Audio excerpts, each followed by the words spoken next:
അൽഫോൻസ ഷ്രൈനിൻ്റെ ബഹുമാനപ്പെട്ട അധ്യക്ഷ, രൂപത വിശ്വാസ പരിശീലനത്തിൻ്റെ ഡയറക്ടർ ബഹുമാനപ്പെട്ട മെനാക്ഷി അധ്യക്ഷ, രാമപുരം ഫൊറോനായുടെ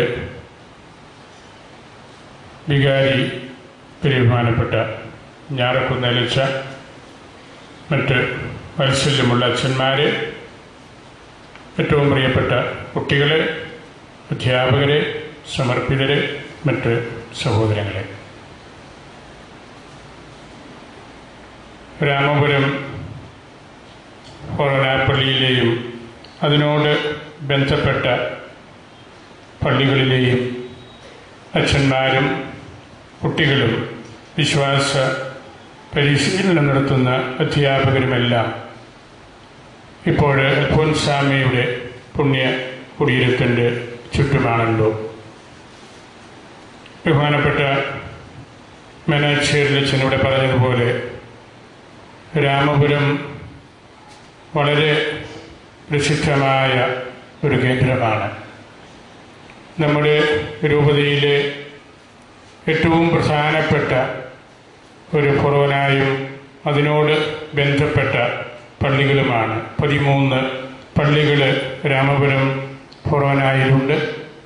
അതിലെ പല അച്ഛന്മാരും പരിശുദ്ധ കുർബാനയിൽ നിങ്ങളോട് കൂടെ ഇവിടെ ഇപ്പോൾ ഉണ്ട് എന്ന് നിങ്ങൾക്കറിയാം.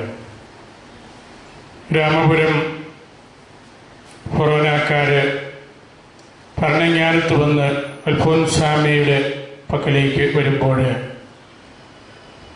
അവർക്ക് ഒരു അർത്ഥത്തിൽ പറഞ്ഞാൽ വലിയ പുതുമയില്ല. രാമപുരത്ത് കുഞ്ഞച്ഛൻ്റെ പുണ്യകുടീരവും അവിടെ തീർത്ഥാടനവും തിരുക്കർമ്മങ്ങളുമെല്ലാം നടത്തുന്നവരാണ്.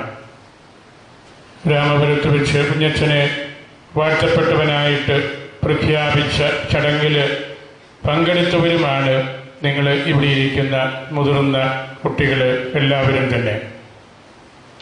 അതുപോലെ തന്നെ രാമപുരം മാർ അഗസ്തീനോസിൻ്റെ നാമത്തിലുള്ള ദേവാലയം വലിയ ചരിത്ര പ്രാധാന്യമുള്ള പള്ളി, ക്രിസ്തീയ പൈതൃകം ഏറ്റവും കൂടുതൽ പൗരാണികത്വം കാത്തുസൂക്ഷിക്കുന്ന രാമപുരം, കടനാട് തുടങ്ങിയ പ്രദേശങ്ങൾ, പള്ളികളെല്ലാം തന്നെ മറ്റ് അനേകം പള്ളികൾ രാമപുരം ഫൊറോനായിൽ നിന്ന് ഇടവകയായിട്ട് തിരിഞ്ഞതുമാണ്.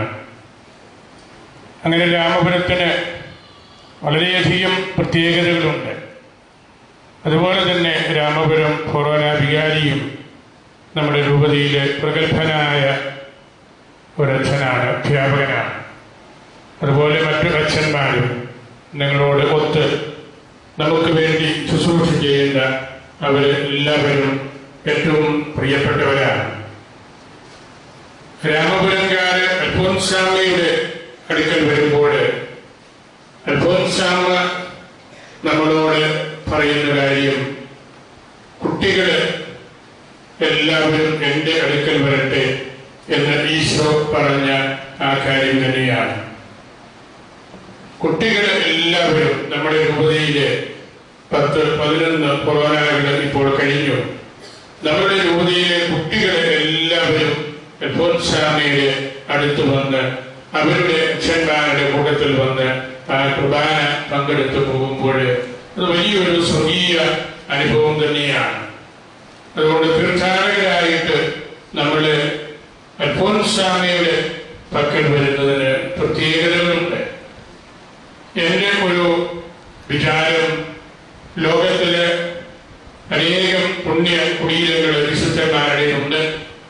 ഏറ്റവും കൂടുതൽ കുട്ടികൾ വന്നിട്ടുള്ള ടൂമ്പ് പുണ്യകുടീരം ഭരണങ്ങാനത്തിലായിരിക്കും.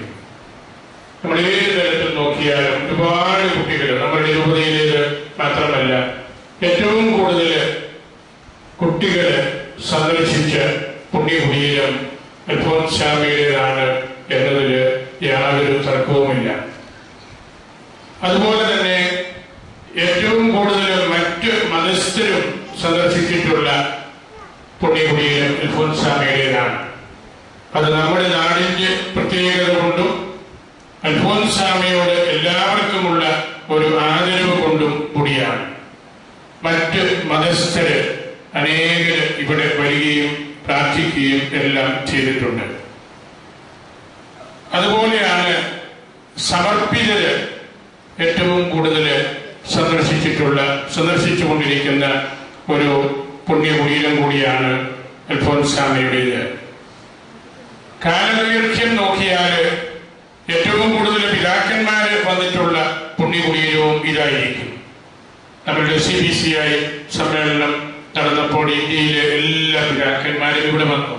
മറ്റ് ടൂറിസ്റ്റ് സഭകളുടെ തലവന്മാര് പലര് ഇവിടെ വിദേശത്തും സ്വദേശത്തുമുള്ളവര് വന്നിട്ടുണ്ട്. മറ്റനേകം പിതാക്കന്മാര് ഇവിടെ എത്തിയിട്ടുണ്ട്. അൽഫോൻസാമ വിശുദ്ധയായതിന്റെ വർഷം നോക്കിയാൽ തീർച്ചയായിട്ടും ഏറ്റവും കൂടുതൽ പിതാക്കന്മാര് സന്ദർശിച്ചിട്ടുള്ള പുണ്യകുടീരം ഇതാണ്. അല്ലെങ്കിൽ വിശുദ്ധ പത്രോസിൻ്റെതാണെന്ന് നമുക്ക് അറിയാമല്ലോ. റോമില് വിശുദ്ധ പത്രോസിന്റെ പുണ്യകുടീരത്തിൽ പോകാത്ത കത്തോലിക്ക പിതാക്കന്മാര് ആരും തന്നെ കാണുകയില്ല.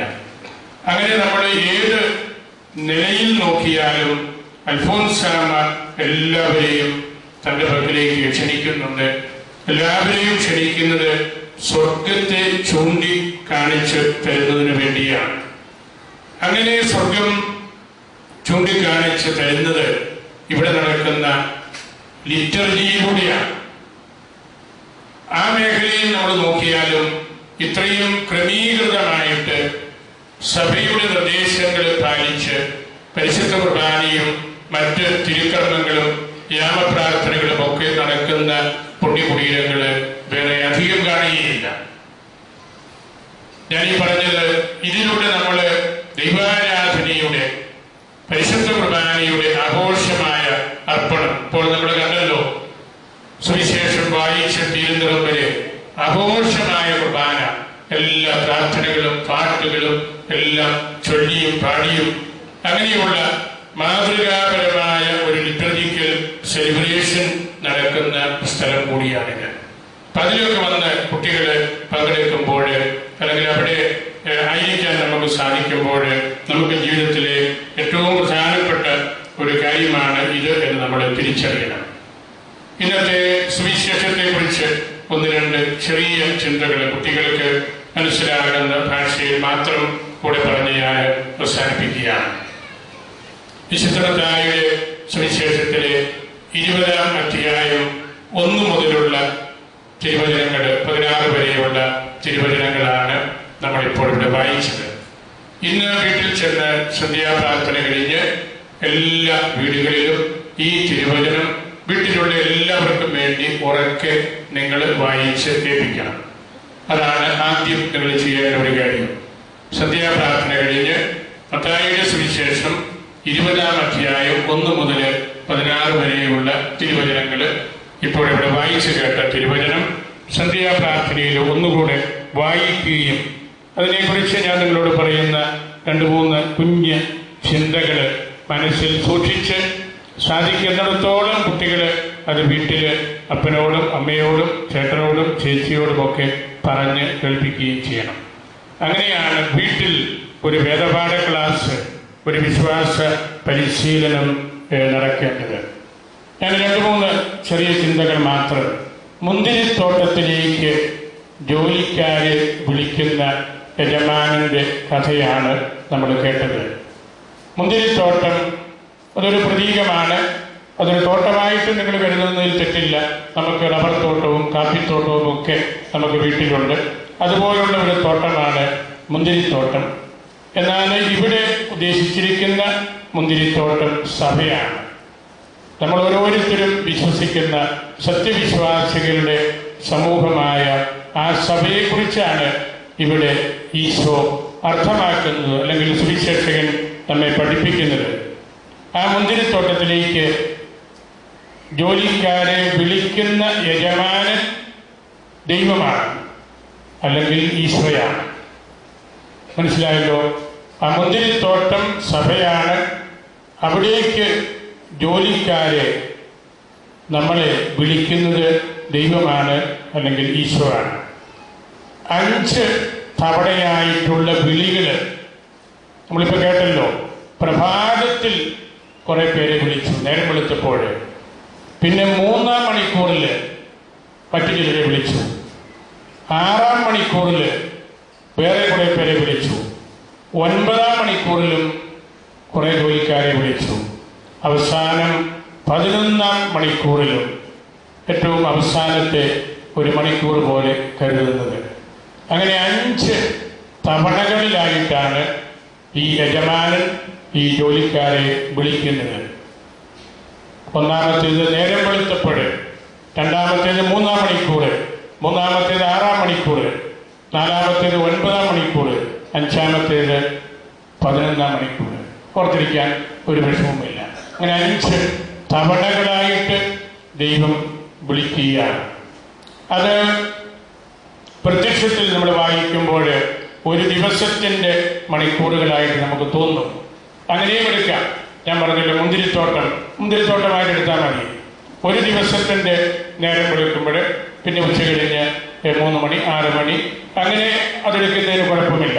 യഹൂദ ആചാരപ്രകാരം സമയം കൂട്ടുന്നതിൽ അല്പ വ്യത്യാസ ക്രമങ്ങളുണ്ടെന്ന് മാത്രമേ ഉള്ളൂ. പക്ഷേ ഇവിടെ ഈ മുന്തിരിത്തോട്ടത്തിൻ്റെ ഉപമയിലൂടെ ദൈവം നമുക്ക് പറഞ്ഞു തരുന്നത് മറ്റൊരു കാര്യമാണ്. ഏറ്റവും ആദ്യം വിളിച്ചത് ആദത്തെയാണ്. ആദത്തിൻ്റെ ഭാര്യ, ആദത്തിൻ്റെ മക്കള്, ആ തലമുറ. പ്രഭാതത്തിൽ വിളിച്ചത് അവരെയാണ്. 3-ാം മണിക്കൂറിൽ വിളിച്ചത് നോഹിനെയാണ്. നോഹ് വലിയൊരു ആത്മീയ നേതാവായിരുന്നു. നോഹിൻ്റെ പെട്ടകം, വെള്ളപ്പൊക്കമൊക്കെ കുട്ടികളെല്ലാം കേട്ടിട്ടുണ്ട്. നോഹിൻ്റെ മക്കളും സന്തതി പരമ്പരകളും. അതാണ് ദൈവം രണ്ടാമത് പ്രത്യേകം വിളിച്ചത്. മൂന്നാമതായിട്ട് വിളിച്ചത് അബ്രാഹത്തെയാണ്. അബ്രാഹത്തിൻ്റെ ഭാര്യ സാറ, അവരുടെ മക്കള്, പൂർവ്വപിതാക്കന്മാര് എല്ലാം. നാലാമത് വിളിച്ചത് മോശയെയാണ്. നല്ല ഒന്നാം കിട ഒരു നേതാവ്, നേതൃത്വം കൊടുക്കാൻ പറ്റിയ ആള്, മലമുകളിൽ കയറി പ്രാർത്ഥിക്കുന്നയാള്. അവസാനം വന്നത് ഈശോയാണ്. 11-ാം മണിക്കൂറിൽ വന്നത് ഈശോ, ശ്ലീഹന്മാര്, പൗലോസ്ലീഹ, അതിന് തുടർച്ചയായിട്ട് നമ്മള്. പിന്നെ ഓർത്തിരിക്കുമല്ലോ, 5 തവണയായിട്ട് ദൈവം നമ്മളെ എല്ലാവരെയും, ലോകത്തിൻ്റെ ആരംഭം മുതലുള്ള ആളുകളെയെല്ലാം ദൈവവിശ്വാസത്തിലേക്ക് വരാൻ വേണ്ടി വിളിച്ചു. അതാണ് അർത്ഥം. ആ വിളിച്ചതിൻ്റെ 5 കാലഘട്ടങ്ങളാണ് ആദം, നോഹ, അബ്രാഹം, മോശ, ഈശോ. ഈശോയുടെ കാലഘട്ടത്തിൽ 11-ാം മണിക്കൂറിൽ ഈശോ പുറത്തേക്ക് ഇറങ്ങിയപ്പോൾ, അല്ലെങ്കിൽ യജമാനൻ ഇറങ്ങിയപ്പോൾ, നേരം വെളുത്തപ്പോൾ തുടങ്ങി യാതൊരു പണിയുമില്ലാതെ വെറുതെ നിൽക്കുന്ന കുറെ പേരെയാണ് കണ്ടത്. വെറുതെ നിൽക്കുകയാണ്.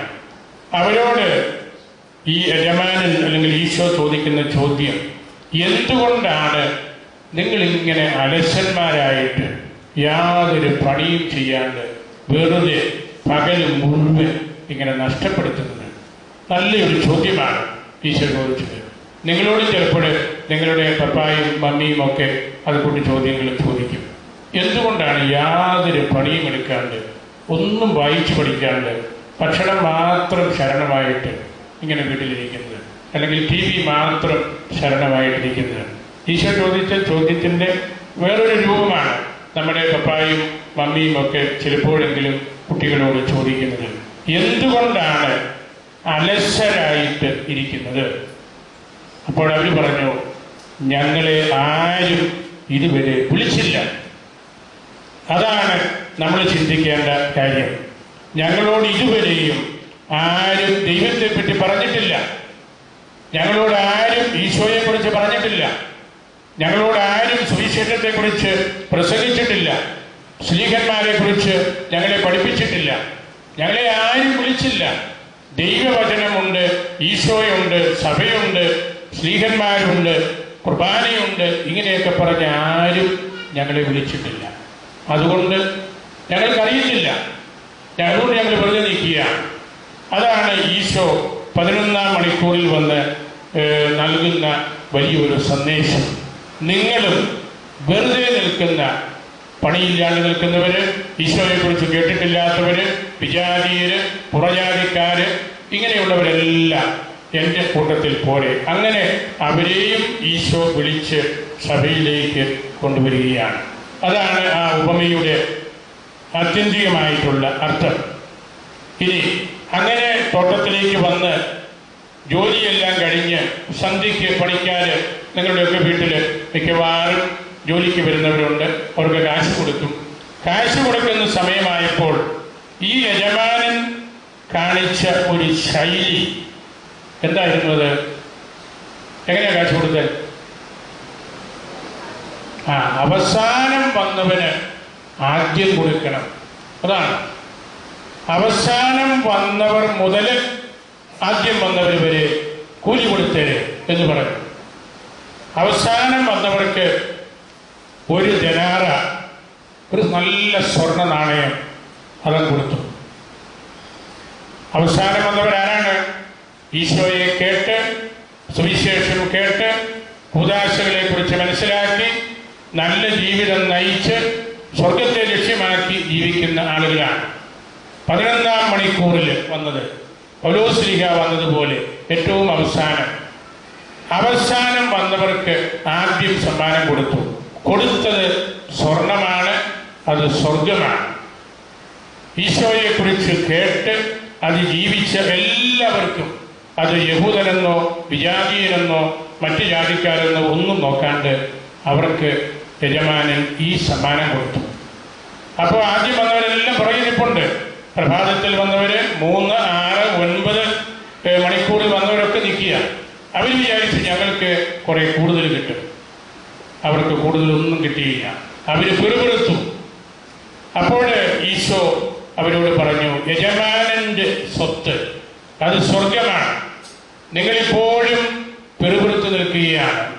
നിങ്ങളോട് മോശയും അബ്രാഹവും നോഹയും ആദം മുതലുള്ള എല്ലാവരും എന്നെക്കുറിച്ച് പറഞ്ഞെങ്കിലും നിങ്ങൾക്ക് ഈ അവസാനം വന്നവരെ പോലെ എന്നെ കാണുന്നതിനോ എൻ്റെ സഭയിലായിരിക്കുന്നതിനോ എൻ്റെ കൂദാശകൾ സ്വീകരിക്കുന്നതിനോ നിങ്ങൾക്ക് അവസരം കിട്ടിയില്ല. എങ്കിലും നിങ്ങൾ പിറുപിറുക്കണ്ട. നിങ്ങൾ എന്നെ കാണാൻ ആഗ്രഹിച്ചു, പക്ഷെ കണ്ടില്ല. എൻ്റെ സഭ നിങ്ങൾക്ക് വേണ്ടി നോക്കിയിരുന്നു, പക്ഷേ നിങ്ങൾ സഭയിലേക്ക് വരാൻ സമയമായില്ല. നിങ്ങൾ ഈ കൂദാശകളിൽ പങ്കെടുത്തില്ല. എങ്കിലും നിങ്ങൾക്കും ഒരു ദനാറ തരികയാണ്. നിങ്ങൾക്കും ഞാൻ തരുന്നത് സ്വർഗമാണ്. കാരണം നിങ്ങൾ എന്നെ കാണാൻ ആഗ്രഹിച്ചു. എല്ലാ പൂർവ്വപിതാക്കന്മാരും ഈ ഈശോയെ കാണാൻ ആഗ്രഹിച്ചു.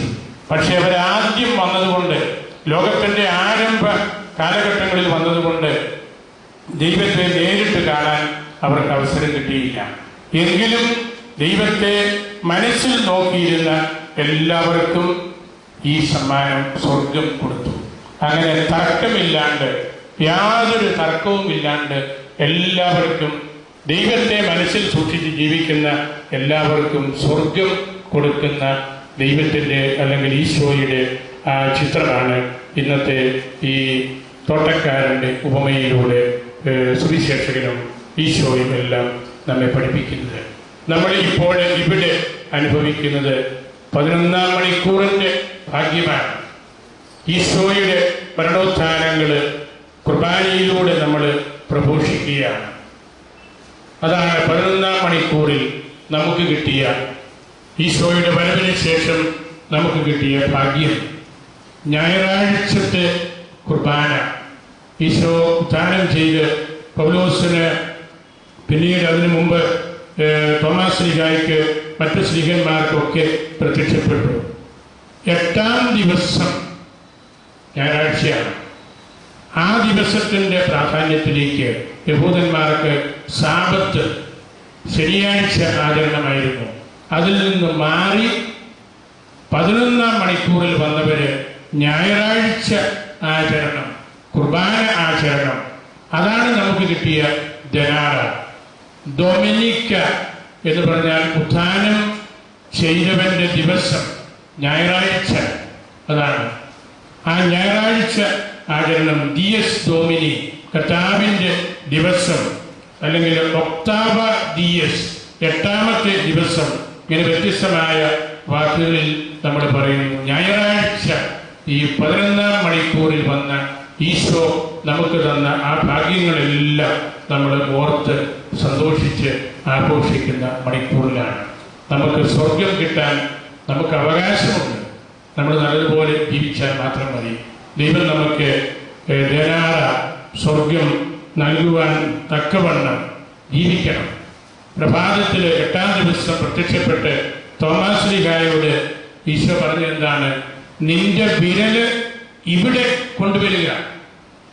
എന്നിട്ട് ഈ ഡൊമിനിക്കായുടെ 8-ാം ദിവസത്തിൻ്റെ ഉത്ഥാനം ചെയ്ത ഈശോയുടെ ആ ദിവസത്തിൻ്റെ പ്രാധാന്യം നീ മനസ്സിലാക്കണം.